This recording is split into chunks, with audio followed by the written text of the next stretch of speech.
All right. Good morning, folks. Today is the 12th of October, 2025. Hope you all doing well this morning. It's Sunday morning, bright and early here. Let me get my pen working here. There it is. Let's make sure it's working. It is. We have our coastal low here. You can almost make out the level swirl right there. This is the infrared satellite loop showing higher, colder cloud tops. And you see the convection spreading out here, overspreading the East Coast. Quite an interesting setup going on today here. And we have the leftovers of Raymond now moving into the desert southwest, the moisture. And we have snow going on up here. Um, so there's quite a bit going on today. And here's what's left of Jerry. Jerry really never did a lot, but he tried real hard, but just couldn't hold its own out there. Uh, so let's switch over to the mid-level water vapor loop and see what's going on here. We have this low, upper level low, looks like, right? A mid-level feature, upper level low, going through the flow here. And we have another feature moving. Can't really see it on here too well, but moving through the flow, kind of like that. It's going to eventually phase with this moving up this way, and the surface low will move up into this general area and move out this way. Uh, it's kind of complex setup, and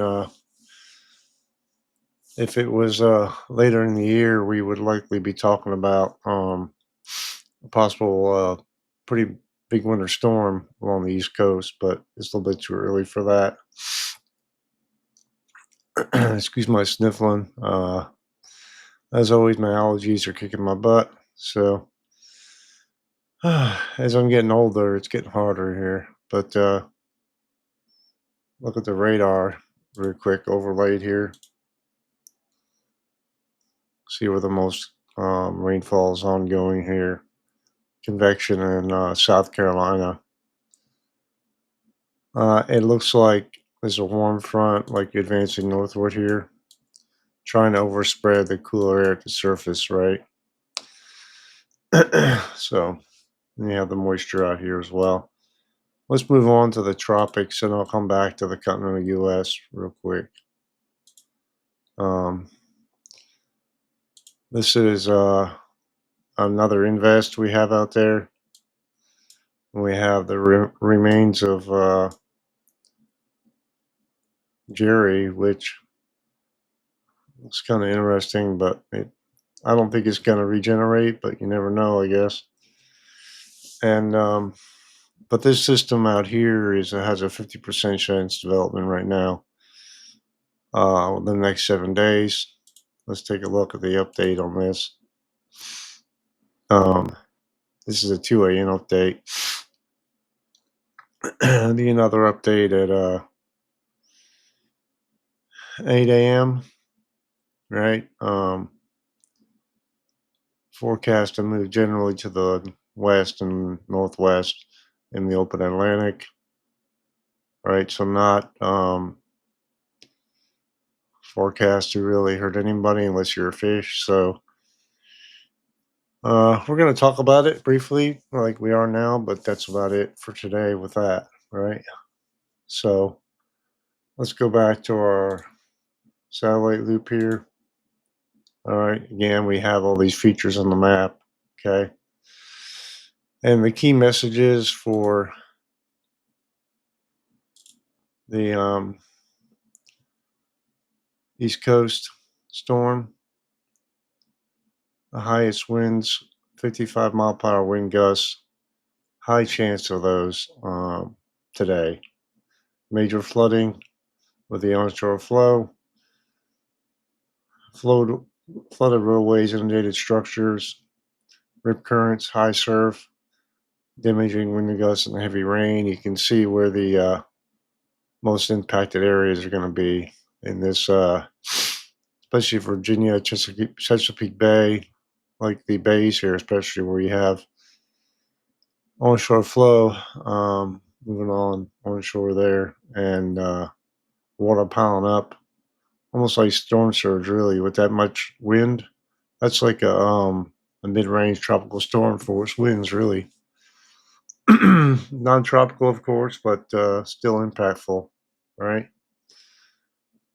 Um, so, what are the current hazards right now? Here's the hazards, right? Sorry about that. You have the flood watch here in the desert southwest into, excuse me, western Colorado, all along the eastern seaboard. Wind advisory in Virginia. Some flooding going on in Florida there. Wind advisory here in the northern. Is that a high wind warning or wind advisory? Hard to tell. High wind watch looks like there. High wind warning. A lot of winter warnings here for the northwest, right? Idaho, Washington, Oregon. Dense fog advisory in the northern Colorado.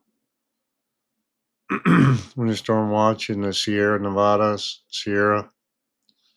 We have flash flood warnings in the desert southwest. Flood watches, right? Quite a lot going on today.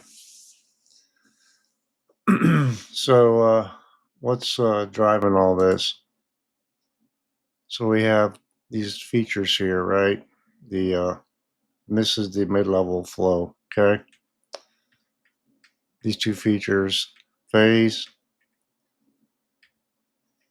Eventually, you see right there. You have a mid-level high to the west, and this feature ends up kicking the other one out, moves out to sea, right? Then you have a northwest flow at the mid levels. You have a large upper low moving on shore at the end of the period, which would be 2 p.m. on the 15th, which is 3 days from now. And what are the winds going to look like here? This system moves to the north. See what's going on here. There's your surface low down here. Move to the north, 40, 50 mile per hour winds. Onshore winds just persisting through the period. There's your surface low and the winds.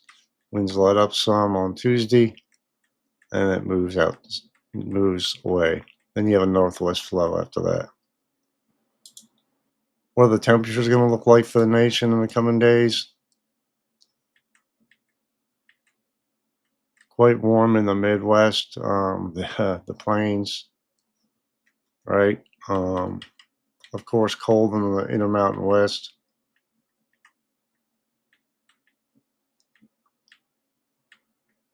These are the highs, right? Staying quite warm for about 5 or 6 days for the plains. Finally cooling off, right? And eventually warms back up towards the 10 days from now for the deep south, all right? We'll look at minimum temperatures. Let's go back and look at this. Quite warm here to the east of the Rockies, right? Very cold up here in the northern tier, northwest. Cool up here in the northeast, and with the cloud cover, going to be cooler overall. The cold weather really doesn't push south too much. Stays quite warm for overnight lows in the deep south and the central plains. You see with the low temps are finally cooling off some um, towards the end of this period here. This is, let's say, 10 days out. Cools off nicely through most of the nation, really. That's pretty nice. Um,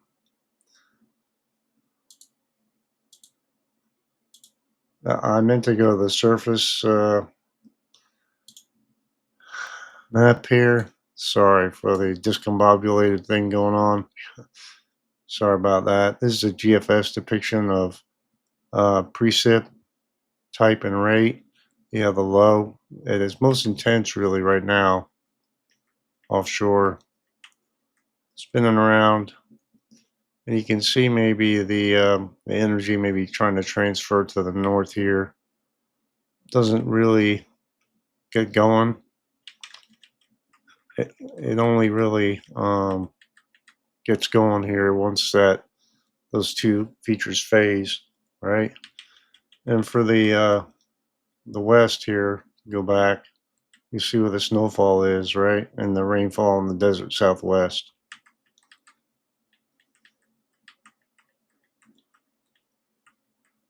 So by Tuesday, the 14th, thankfully, things kind of clear out, right? So this is the radar, current radar. I had the satellite loop out up with the radar. Now this is just the radar overall for the nation. Precip going on up here in the northern tier of Canada, again into Minnesota, Iowa, the southwest, of course, along the southeast coast, right? And moving up into the northeast. What is the excessive rainfall outlook? We no longer have a slight risk of excessive rainfall on the coast here, which is kind of interesting. But this is through 12Z today. Slight risk in the desert southwest of excessive rainfall, surrounded by marginal risk along the east coast till 12Z today. This is for the rest of today into tomorrow. The biggest threat is in the desert southwest and in California coast. Again, that area moves offshore here in the northeast, and you have a few areas left here in the desert southwest and the California. Day 4, this moves into New Mexico, Colorado, parts of Colorado with a marginal risk. And day 5, there's nothing right now. What's the severe weather look like? Outlook. Day 1 today, no significant severe expected. There's general thunderstorms in the green areas. Day 2, we have a slight marginal risk here on the border in Mexico and Texas. Less than 2% tornado risk. Wind risk here into New Mexico and Texas, marginal 2%, and hail. All right. Going to day 3, we have another marginal risk here moving into New Mexico. General thunderstorms, but nothing on the East Coast, right? So, what a precip total is going to be looking like? Let's look at the daily precip.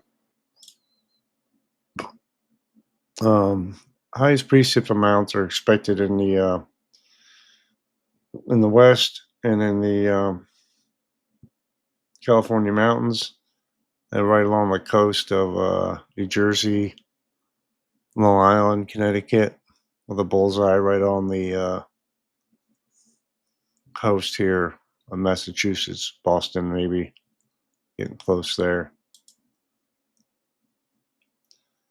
Again, highest rainfall totals expected along the northeast where the system is moving to the north.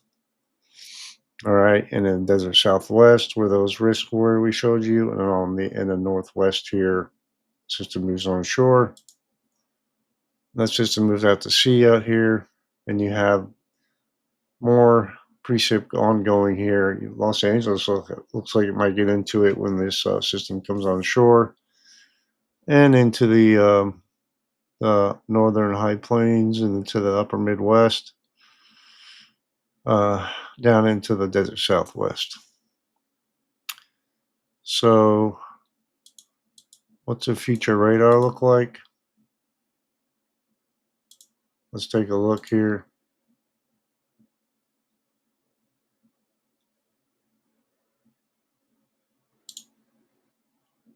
This is modeled reflectivity, okay?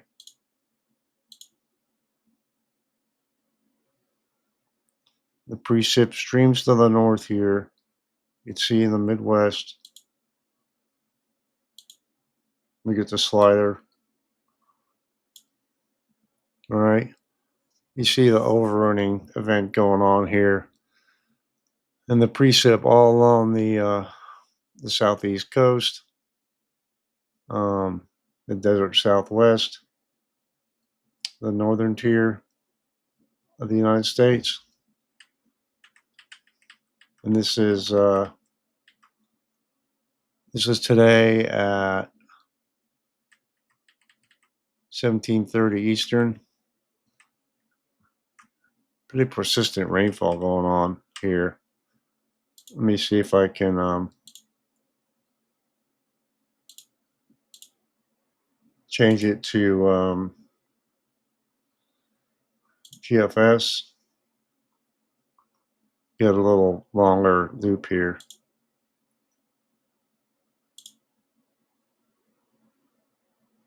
All right.